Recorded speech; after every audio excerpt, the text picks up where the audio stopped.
അതേ പിതാവേ, ഇങ്ങനെ നിനക്ക് പ്രസാദം തോന്നിയല്ലോ. എന്റെ പിതാവ് സകലവും എന്നെ പുത്രൻ ഇങ്ങനെ എന്ന പിതാവ് മതിയാക്കി വരുന്നില്ല.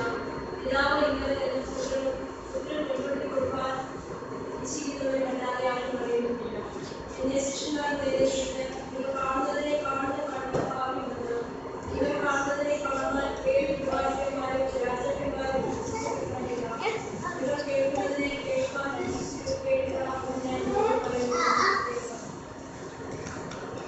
നിങ്ങൾ കാണുന്നതിനെ കാണുന്ന കണ്ണ് ഭാഗ്യമുള്ളത്.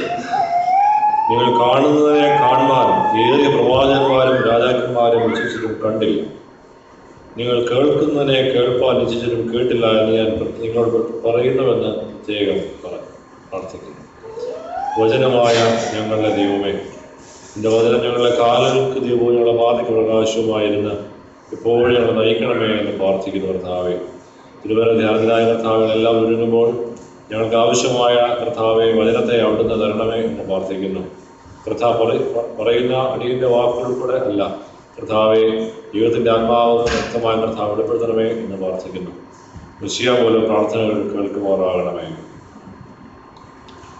ജൂൺ മാസം 1-ാം ഞായറാഴ്ച എന്ന് പറയുന്നത് എല്ലാ വർഷവും സഭയെ സംബന്ധിച്ചോളം വിദ്യാഭ്യാസ ദിനമാണ്. വിദ്യാഭ്യാസ ദിനം എന്ന് പറയുമ്പോൾ പ്രത്യേകിച്ച് ഒരു കേരള കോൺടെക്സ്റ്റ് ആണെങ്കിൽ ജൂൺ മാസം ആദ്യ ദിവസങ്ങളിലാണ് സ്കൂൾ ഇയർ ആരംഭിക്കുന്നത്. അതുകൊണ്ട് എനിക്ക് വിചാരം അങ്ങനെയായിരിക്കാം ഈ ഒരു ലക്ഷ്യം ഞാൻ ക്രമീകരിക്കപ്പെട്ടിരിക്കുന്നതാണ് വിചാരിക്കുന്നത്. എന്നാൽ കാര്യമായ വിദ്യാഭ്യാസത്തിനായി എഡ്യൂക്കേഷനായി നമ്മുടെ കുഞ്ഞുങ്ങളെല്ലാം സ്കൂളിലേക്ക് പോകുന്നു, കോളേജിലേക്ക് പോകുന്നു, മറ്റ് ഹയർ സ്റ്റഡീസിനായിട്ടൊക്കെ പോകുന്നു. അപ്പോൾ ഈ കാര്യങ്ങളൊക്കെ ഓർത്ത് പ്രാർത്ഥിക്കുകയും യഥാർത്ഥമായ ഒരു ജ്ഞാനം അവർ പ്രാപിക്കേണ്ടതിനായി അവരെ ഒരുക്കുകയും അവർക്ക് വേണ്ടി പ്രാർത്ഥിക്കുകയും ചെയ്യുന്നതായ ദിവസമാണ്. ഇന്ന് നമ്മൾ ഈ വായിച്ചതായ ഭാഗം, ഇന്ന് വായിച്ചതായ എല്ലാ ഭാഗങ്ങളും പ്രത്യേകിച്ച് 1-ാമത്തെ പാഠമായി വായിച്ചതായ രാജാക്കന്മാരുടെ പുസ്തകം 3-ാം അധ്യായം ഒക്കെ നമ്മൾ സൂക്ഷ്മമായി പരിശോധിക്കുന്ന സമയത്തും വലിയ ജ്ഞാനികളുടെ ജ്ഞാനിയായ ശലോമോന്റെ ജീവിതത്തിലെ വളരെ വലിയ ഒരു പ്രത്യേകമായ ഭാഗമാണ് അവിടെ കാണിക്കപ്പെട്ടിരിക്കുന്നത്. അപ്പോൾ ഇന്നത്തെ കാലത്ത് ഈ ഭാഗം പ്രത്യേകിച്ച് ഇത് ചിന്തിക്കുന്ന സമയത്ത് ഇന്ന് നാം മനസ്സിലാക്കിയിരിക്കേണ്ടതായ ചില കാര്യങ്ങൾ ആണ് ഞാനിന്ന് നിങ്ങൾ ശ്രദ്ധയിലേക്ക് കൊണ്ടുവരാൻ ആഗ്രഹിക്കുന്നത്. ഒന്ന്, നാം പ്രാപിക്കുന്നതായ ജ്ഞാനം, അറിവ്, നോളജ് അല്ലെങ്കിൽ അത് എവിടെയാണ്, എന്താണ് എന്നുള്ളതാണ്. അപ്പോൾ യഥാർത്ഥമായ ഒരു അറിവ് നമുക്ക് വാസ്തവമായി നമ്മുടെ എഡ്യൂക്കേഷനിലൂടെ ലഭിക്കുന്നു. നമ്മുടെ മക്കളെല്ലാം കുഞ്ഞുങ്ങളെല്ലാം നല്ല നിലയിൽ പഠിക്കുന്നു. പഴയ കാലത്തേക്ക് അപ്പുറമായി നല്ല എഡ്യൂക്കേഷൻ പ്രാപിച്ചുകൊണ്ട് നല്ല രീതിയിലുള്ളതായ പോസ്റ്റിംഗ് ലഭിക്കുന്നു, ജോലി ലഭിക്കുന്നു. അവർ നല്ല നിലയിൽ ജീവിക്കുന്നത് കാണാനായിട്ട് പേരൻസൊക്കെ വളരെ സന്തോഷവും മറ്റുള്ളവർക്കും അത് വളരെ സന്തോഷവുമാണ്. അപ്പോൾ അവർക്ക് പ്രത്യേകിച്ച് ജീവിതത്തിൻ്റെതായ തിരക്കുകളിലൊക്കെ ഏർപ്പെട്ട് ഇതുപോലെയുള്ള വിദേശ രാഷ്ട്രങ്ങളിലോ നാട്ടിലോ ഒക്കെ എവിടെയായാലും വളരെ ഭംഗിയായി മുന്നോട്ട് മൂവ് ചെയ്യുന്നത് കാണുമ്പോൾ വളരെ സന്തോഷമാണ്. എന്നാൽ ഇവിടെ കർത്താവ് ചെയ്യുന്ന പ്രധാനപ്പെട്ട കാര്യം, നിങ്ങൾക്ക് ലഭിക്കേണ്ടതായ ഈ അറിവ് എന്ന് വെച്ചാൽ എന്താണ്, ജ്ഞാനം എന്താണ്?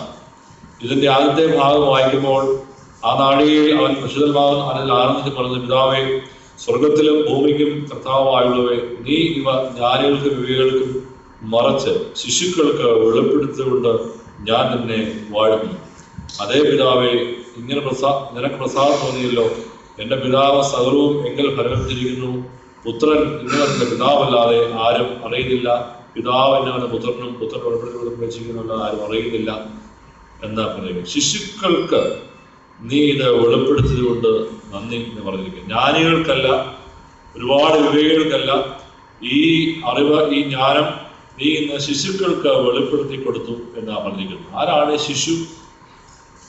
നമ്മുടെ ശിശു എന്ന് പറയുമ്പോൾ ഒരു ശൈശവ പ്രായത്തിലുള്ളതായ ഒരു കുഞ്ഞ് അതിനെ നമ്മളെ മനസ്സിലാക്കും, ശിശുവാണ്.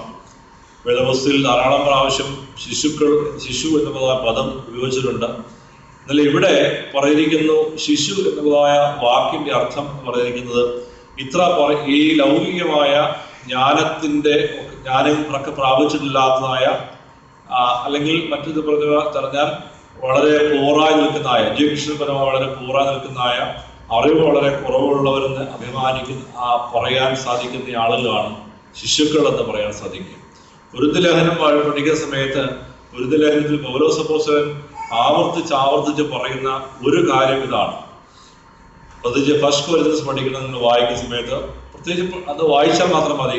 അവിടെ കാണുന്നുണ്ട് നിങ്ങളുടെ ഈ ജ്ഞാനം, നിങ്ങളുടെ ഈ അറിവ് എന്ന് പറയുന്നത് എവിടെയാണ്, അല്ലെങ്കിൽ അതുകൊണ്ടുള്ളതായ ഗുണമെന്താണ്? നിങ്ങൾ യഥാർത്ഥമായ ക്രൂശിനെയും കർത്താവിന്റെ മഹിമയും കാണുവാൻ സാധിക്കാത്തപ്പോൾ നിങ്ങളുടെ അറിവ് അവിടെ എന്താണ് ഗുണമെന്ന് പല ആവർത്തി ഓരോ അധ്യായങ്ങളിലും ഇങ്ങനെ മനസ്സിന്റെ അടുത്തിട്ടും തകട്ടത്തെ കെട്ടി വരുന്ന പോലെ അദ്ദേഹം ചോദിക്കുന്നു. എന്നാൽ ഇവിടെ അതുപോലെ തന്നെയാണ് നമ്മൾ വായിച്ച് മനസ്സിലാക്കേണ്ടതായ കാര്യം.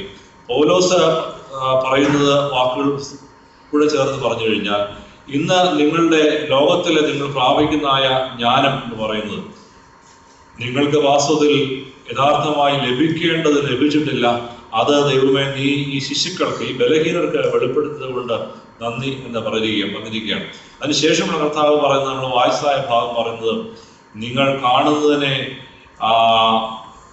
കാണുന്ന കണ്ണ് ഭാഗ്യമുള്ളത്. നിങ്ങൾ കാണുന്നതിനെ കാണുവാൻ പ്രവാചകന്മാർക്കോ രാജാക്കന്മാർക്കോ പറ്റിയിട്ടില്ല. നിങ്ങൾ കേൾക്കുന്നതിനെ കേൾക്കാൻ അവർക്ക് പറ്റിയിട്ടില്ല എന്ന് പറഞ്ഞിരിക്കുകയാണ്.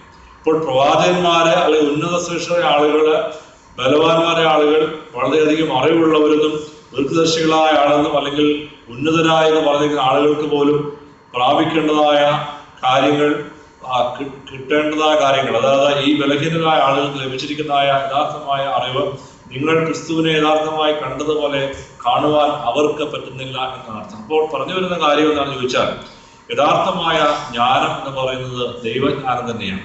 ദൈവത്തിൽ നിന്നല്ലാതെ ആരും ഒരു ജ്ഞാനവും എന്നൊന്നും പ്രാപിക്കുന്നില്ല. ദൈവത്തിന് കിട്ടുന്ന ജ്ഞാനമല്ലാതെ ആർക്കും ഒന്നും വ്യക്തമായി പറയുവാനായിട്ട് സാധ്യമാണ്. നമ്മളുടെ ലോകപ്രകാരമായി ഒരുപാട് ജ്ഞാനങ്ങൾ പ്രാപിക്കുന്നത് പറയുന്നത്, എന്നാൽ പോലും ഉന്നതമായ ജ്ഞാനം ഇല്ലെങ്കിൽ, ഉയരത്തിലുള്ള ജ്ഞാനമില്ല എങ്കിൽ യാതൊരു പ്രയോജനമില്ലാതെ പോകുന്നു എന്നുള്ളതാണ് സത്യം.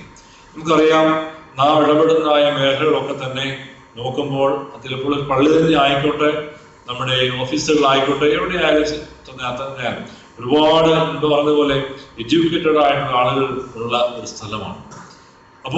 പക്ഷെങ്കിൽ ഇന്ന് പലപ്പോഴും നമ്മൾ നോക്കുമ്പോൾ എഡ്യൂക്കേറ്റഡ് ആളുകൾ പോലും അവരുടെ സംസാരങ്ങളിലോ അവരുടെ വാക്കുകളിലോ അവരുടെ ചിന്തകളിലോ അവരുടെ പ്രവർത്തനങ്ങളിലോ ഒക്കെ ഇന്ന് കാണുന്നതായ ചില പ്രയാസങ്ങൾ അല്ലെങ്കിൽ ചില ബുദ്ധിമുട്ടുകൾ എന്ന് നമുക്ക് തന്നെ മനസ്സിലാക്കാൻ പറ്റും. അവരൊക്കെ ചെയ്ത് കാണിക്കുന്നതായ ഇവരൊക്കെ എഡ്യൂക്കേറ്റഡ് പേഴ്സൺസ് ആണോ എന്ന് പലപ്പോഴും തോന്നിപ്പോകും. എന്നാൽ ഇന്നത്തെ പ്രധാനപ്പെട്ട കാര്യം കുറവ് എന്നാണ് ചോദിച്ചാൽ എഡ്യൂക്കേഷന്റെ കുറവല്ല, വിദ്യാഭ്യാസത്തിന്റെ കുറവ് ആണ് എന്ന് ആരും പറയുകയില്ല. എന്നാൽ യഥാർത്ഥമായ ഉയരത്തിലെ ജ്ഞാനത്തിന്റെ കുറവാണ് എന്ന് നാം പറയേണ്ടതായിട്ട് വരും. അതുകൊണ്ട് നമ്മൾ ഒരു കൊച്ചു പള്ളിയായി നമ്മൾ ഇങ്ങനെ രൂപാന്തരപ്പെട്ട് ഇങ്ങനെ മുന്നോട്ട് പോകുന്ന സമയത്തും നമ്മുടെ മനസ്സിൽ എല്ലാവരും ഉണ്ടായിരിക്കുന്ന ഒരു കാര്യമാണ്, we are all educated persons, സംശയമൊന്നുമില്ല. പക്ഷെങ്കിൽ യഥാർത്ഥമായ ഉയരത്തിലെ ജ്ഞാനം പ്രാപിച്ചുകൊണ്ട് നാം മുന്നോട്ട് പോകുന്നില്ല എങ്കിൽ നമുക്കുണ്ടായിരിക്കുന്നതായ ആ യൂണിറ്റി, നമ്മുടെ ഇവിടെ ഉണ്ടായിരിക്കുന്നതായ ആ ഹാർമണി, ആ സ്നേഹം, ആ സന്തോഷം, ഇതെല്ലാം നഷ്ടമായിക്കൊണ്ട് മുന്നോട്ട് പോവുകയാണ്. അതുകൊണ്ട് നമുക്ക് പണമുണ്ട്, വിദ്യാഭ്യാസമുണ്ട്, എല്ലാ കാര്യവും ഉണ്ടെങ്കിൽ തന്നെയും ഉയരത്തിൽ ലഭിക്കേണ്ടതാ ജ്ഞാനം, ആ ദൈവത്തിന്റെ ആത്മാവ് വാസ്തവമായി ഇറങ്ങി വന്നുകൊണ്ട് നമ്മളെ ശുദ്ധീകരിക്കുകയും വെടിപ്പാക്കി ഇതുകൊണ്ട് മുന്നോട്ട് പോകുവാൻ കർത്താവെ സഹായിക്കുന്ന പ്രാർത്ഥന മുന്നോട്ട് പോയില്ല എങ്കിൽ നമ്മുടെ ചെറിയ ഇടവക 20 വീടാണെങ്കിലും 200 വീടാണെങ്കിലും വളരെ പെട്ടെന്ന് ചിഹ്നഭിന്നമായി പോകാനുള്ള സാധ്യതയുണ്ട്. അതുകൊണ്ട് നാം നമ്മുടെ മുന്നോട്ടുള്ള യാത്രയിൽ വളരെ പ്രധാനമായി ഓർക്കേണ്ടതായ ഒരു കാര്യം തന്നെയാണ് എൻ്റെ വിചാരം. ദൈവമേ, ഉയരത്തിലെ ജ്ഞാനം വ്യക്തമായി ഞങ്ങൾക്ക് തരണമേ എന്ന് നമ്മൾ ഓർക്കുകയാണ്. സൺഡേ സ്കൂൾ പ്രസ്ഥാനം ആരംഭിച്ചത് ഈ ഒരു നിലയിൽ തന്നെയാണ്. കാരണം നിശ്ചയമായും നമ്മുടെ കുഞ്ഞുങ്ങൾക്ക് തന്നെ അവരുടെ ചെറുപ്രായത്തിൽ ദൈവവുമായുള്ള ഒരു ബന്ധവും ഈ ഒരു ജ്ഞാനവും പ്രാപിക്കാനുള്ളതായ ഒരു ക്രമീകരണത്തിലാണ് സൺഡേ സ്കൂളൊക്കെ ആരംഭിച്ചിരിക്കുന്നത്. എന്നാൽ നാം ഓർക്കുക, നമുക്ക് എല്ലാവർക്കും ആ ഒരു ചിന്ത ഇന്നുണ്ടോ? നമ്മുടെ കുഞ്ഞുങ്ങളും നമ്മൾ ഒരുപോലെ ഉയരത്തിലെ ജ്ഞാനം, വിസ്ഡം ഫ്രം എബോവ്, ആരും കർത്താവെ കിട്ടണമെന്ന് നമുക്ക് സാധ്യതയുണ്ട്. ഒരുപാട് ഈ നോളജ് ആൻഡ് വിസ്ഡം രണ്ട് വേർഡ് നമുക്കറിയാം, മീനിങ് അറിയാം. നോളജ് എന്ന് പറയുന്നത് നാം ഇന്ന് പഠിച്ച് നേടുന്നതായ ഈ അറിവുകളാണ്. എന്നാൽ വിസ്ഡം എന്ന് പറയുന്നത് it is from above only, ഉയരത്തിൽ ലഭിക്കുന്നതായ ജ്ഞാനമാണ് വിസ്ഡം എന്ന് പറഞ്ഞിരിക്കുന്നത്. അതുകൊണ്ട് രണ്ടും സമാനമായ വേർഡ്സ് ആണെന്ന് തോന്നുമെങ്കിലും തന്നെ ഈ വ്യത്യാസം തന്നെയാണെന്നാണ് നമുക്ക് മനസ്സിലാക്കാൻ സാധിക്കുന്നത്. അതുകൊണ്ട് നാം പ്രാർത്ഥിക്കേണ്ട കാര്യം, ദൈവമേ ഉയരത്തിലെ ജ്ഞാനം വ്യക്തമായി ഞങ്ങൾക്ക് തന്നുകൊണ്ട് മുന്നോട്ട് വ്യക്തമായ നിലയിൽ മുന്നോട്ട് പോകാൻ ഞങ്ങളെയൊക്കെ സഹായിക്കണമേ എന്ന് നമുക്ക് ഒരുമിച്ച് പ്രാർത്ഥിക്കേണ്ടിയിരിക്കുന്നു. ഇവിടെ പറഞ്ഞിരിക്കുന്നു, ഇന്ന് ലോകത്തിലെ ധാരാളം നോളജ് ഉള്ളതായ പേഴ്സൺസിന്റെ നിലയിലാണ് രാജാക്കന്മാരെന്നോ അല്ലെങ്കിൽ പ്രവാചകന്മാരെന്നോ ഒക്കെ രേഖപ്പെടുത്തിയിരിക്കുന്നത്. അവർക്ക് ആർക്ക് ലഭിച്ചിട്ടില്ലാത്തത് ഇന്ന് ബലഹീനരായ ഒരു വിഷയത്തിൽ അൺഎഡ്യൂക്കേറ്റഡ് ആയിട്ടുള്ളതായ പേഴ്സൺസ് ലഭിക്കുന്നു. കാരണം ഉയരത്തിലെ ജ്ഞാനം ലഭിക്കാനൊക്കെ അവരതിനുവേണ്ടി ആഗ്രഹിക്കുന്നു എന്നുള്ളതാണ്.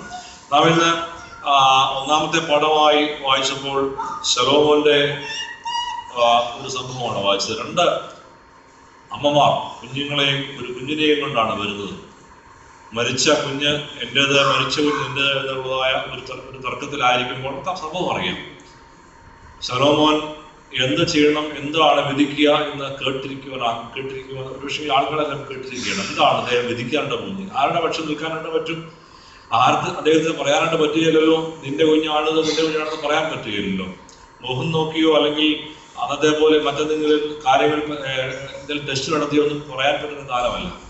അദ്ദേഹം പറഞ്ഞ വിധി നമുക്കറിയാം.